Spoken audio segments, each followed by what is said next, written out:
отдельный статус, чтобы они беспрепятственно пересекали границу и вели свою деятельность на территорию Российской Федерации. Мекендештер, арбаңыздар, урматтуу мекендештер, жакында биз Кыргыз Республикасынын Соода өнөр жай палатасынын Россия Федерациясынын расмий өкүлү катары төгөрөк үстөлгө катыштык. Ал төгөрөк үстөлдө болсо ишкерлер дүйнө жүзү боюнча Россия Федерациясында эмгектенип иштеп жумуш алып бараткан чоң ишкерлик уюмдардын өкүлдөрү катышты. Ага бизди да чакырды. Ошол жерден ишкер мекендештер үчүн биз кичинекей өзүбүздүн сунушубузду киргиздик. Евразия экономикалык бирикменин алкагында ишкер мекендештер Россияга келатканда жөнөкөй мигрант эле статусу болуп калып атат, аларга өзүнчө статус бергиле деп. Ошо кайрылуу боюнча бул чоң кийинки жыйын болот. Ошо жыйынга ошо сунуштардын баарын топтоп анан кийин Евразия экономикалык бирикменин негизинде жана Россия Федерациясынын мыйзам жаратуучу органдарына берет. Ошону да эске алат деп ишенебиз. Видеону көрүп коюңуздар. Көрүшкөнчө мекендештер. Спасибо большое, Владимир Ильич. Дорогие коллеги, дорогие гости, хотел бы как раз-таки поблагодарить Торгово-промышленную палату за большую помощь в продвижении кыргызских предпринимателей на территории Российской Федерации.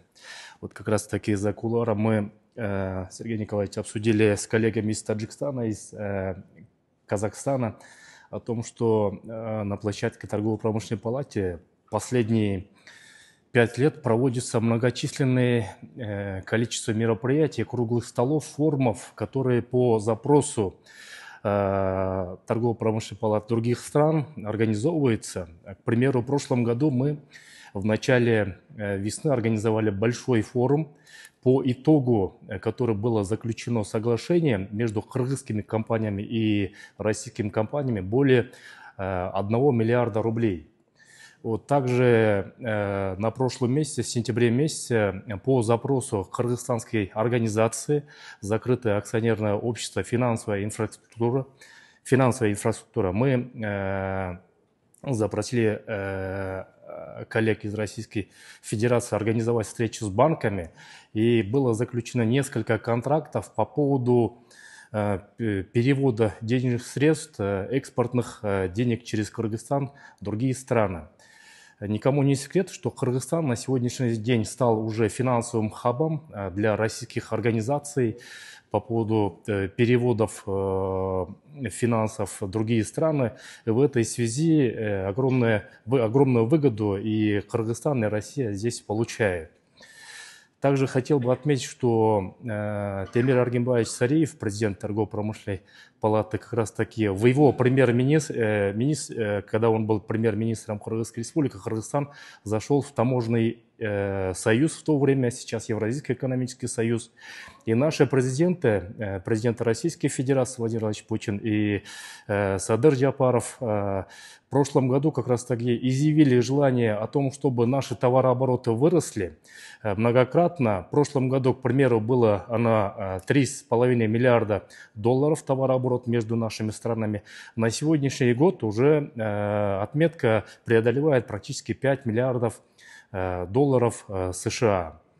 И вот как раз таки один из предложений, что мы хотели бы в первую очередь внести, это в рамках Евразийского экономического союза. На территории Российской Федерации на сегодняшний день работает десятки тысяч предпринимателей. И они вынуждены работать на 2 страны. У них есть фирмы ООО, ИП в Российской Федерации и в Кыргызстане. Зачастую они занимаются предпринимательской деятельностью в 2 государствах параллельно. И бывает, что по пересечению границы, к большому сожалению, Российская Федерация в миграционной политике приравнили этих предпринимателей к обычным трудовым мигрантам. То есть они вынуждены в Российскую Федерацию пересекать и трудоустраивать себя на свою, как генеральный директор, себя принимать как учредитель на свою организацию. Цель въезда указать работа. На основании работы он должен здесь легализоваться.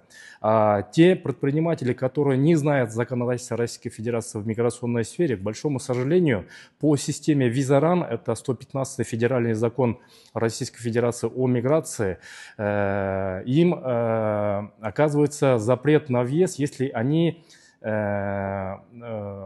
находится в Российской Федерации более 90 дней. То есть есть система визаранг, где иностранный гражданин, будь то предприниматель, будь то он турист, будь то он приезжает частным визитом, он должен находиться в Российской Федерации в одном календарном году всего лишь 90 дней. И зачастую многие наши предприниматели, когда вот часто прилетают в Российскую Федерацию, им такой вот въезд ограничивается.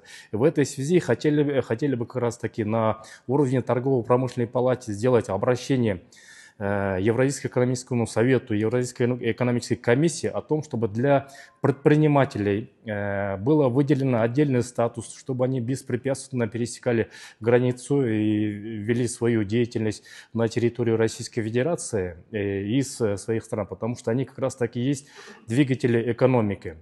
К примеру, одна наша фирма в прошлом году как раз в рамках форума, который мы проводили на площадке торгово-промышленной палаты, только одна компания была сделана общей сложностью выручка, товарооборот на 3,5 миллиарда рублей. А таких компаний в странах Евразийского экономического союза практически десятки тысяч.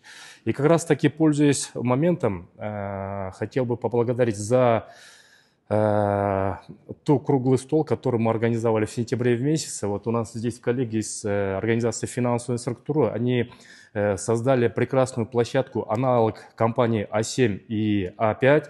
Это вторая в Кыргызстане компания по величине переводов денежных на другие страны, в том числе экспортные. Если кому-то будет интересно работать в этой сфере, вот, пожалуйста, можете к Самату Бакытбековичу обратиться.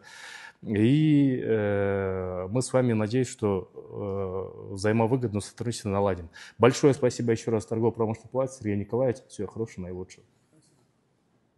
Компаньон банк ең алдыңғы банктардың бірі. Қырғызстандағы себептеген Россия Федерациясынан бардық қиын қотыру системаларымен іштешет. Бүгінгі күн ошо Мой МТС системасындағы уақыт келді. Мой МТС системасы арқылы қиынды компаньон банкқа отырып кошелектен де наличка алсаңыздар болады. Қалғанын көріп аласыңдар. Русиядан Қырғызстанға ақша отыруыны Мой МТС тіркемесі арқылы жөнөтүңүз. Бұл болғаны саналуу мүнөттү талап кылат. Мой МТС тіркемесине кирип, деньги бөлүмүн тандаңыз. Переводы зарубеж басылышын басып, өлкөлөрдүн тизмесинен Кыргызстанды тандаңыз. Которуунун валютасын белгилеп, суммасын жазыңыз. Способ перевода бөлүмүнөн компаньон банкын тандаңыз. Акча которуунун 3 жолу бар. Биринчи ыкма картага толуктоо. Бул үчүн алуучунун карта номерин билүү керек. Экинчи ыкма телефон номери аркылуу которуу. Бул үчүн алуучунун телефон номерин колдонулат. Үчүнчү ыкма капчыкка толуктоо. Бул үчүн да алуучунун телефон номери колдонулат. Маалыматтарды кайрадан текшерип, перевести баскычын басыңыз. Даяр. Акча дароо эле компаньон мобилдик капчыгына түшөт. Жана төлөмдөр үчүн дароо жеткиликтүү.